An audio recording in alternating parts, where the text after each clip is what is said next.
चंद्रपुरातील वाढत्या प्रदूषणाची दाहकता खुद्द पर्यावरण मंत्री पंकजा मुंडे यांनी अनुभवली। महामाया कोल वॉशरी आणि विदर्भ मिनरलला दिलेल्या भेटी दरम्यान मंत्र्यांची लक्झरी गाडी धुरीने पूर्णतः काळवंडली, ज्यावरून येथील प्रदूषणाच्या तीव्रतेची प्रचिती आली। यावेळी आमदार सुधीर मुनगंटीवार यांच्यासह त्यांनी परिस्थितीचा आढावा घेतला। प्रदूषण नियंत्रण मंडळाच्या अधिकाऱ्यांच्या मनमानी कारभारावर मुंडे यांनी तीव्र नाराजी व्यक्त केली। प्रदूषणाचा प्रश्न गंभीर असून नियमांचे उल्लंघन करणाऱ्यांवर लवकरच कठोर कारवाई केली जाईल, अशी कडक तंबीही त्यांनी दिली आहे।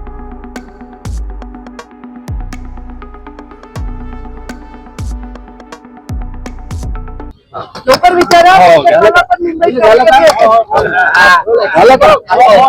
ताई, तुमच्या गाडीची अवस्था पाहिली आपण, आज पूर्ण काळी झाली आहे। तुम्हाला चंद्रपूरच्या प्रदूषणाचा अंदाज आलाय कशावर? मला अंदाज आहे आणि त्याबद्दल सहानुभूती आहे, संवेदना आहे, म्हणूनच मी आलेली आहे।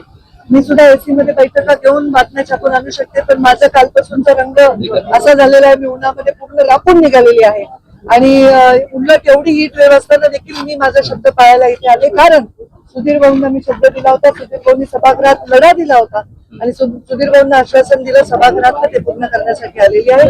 इथल्या प्रदूषणावर आम्ही एक लॉंग टर्म प्लॅनिंग तयार करू आणि यंदा सुद्धा काम चांगलं करायला लावू, या उद्योगांनाही काम करायला लावू, इथल्या अधिकाऱ्यांनाही काम करायला लावू आणि सर्व मिळून इथल्या प्रदूषणावर मार्ग काढू। तुम्ही स्वतः अनुभव घेतला आहे की प्रदूषण विभागाचे अधिकारी जे आहे, प्रशासनाचे अतिशय मुजोर आहे, लोकप्रतिनिधींचं ऐकत नाही, याच्यावर काही अंकुश लावाल का? नक्कीच लावेन। अधिकारी प्रत्येक ठिकाणी त्यांच्या म्हणजे जे नेतृत्व माझ्या आता त्यांना लाभलेलं आहे त्याच्याप्रमाणे त्यांच्याही वागण्यामध्ये बदल होईल आणि त्यांना पहिले शिक्षा करायच्या आधी मी स्त्री असल्यामुळे मी समजावून सांगेन, त्यांच्या वळण लावायचा प्रयत्न करेन आणि ज्याला वळण नाही लागत त्यांना शिक्षा करेन। अनधिकृत कोल डेपो इथे सध्या सुरू आहे, परंतु अधिकारी म्हणतात की कोल डेपो सगळे बंद आहे। तुम्हाला जाताना दिसेल रस्त्यात कलेक्टर मीटिंग मध्ये या सगळ्या गोष्टींचा आढावा घेऊ।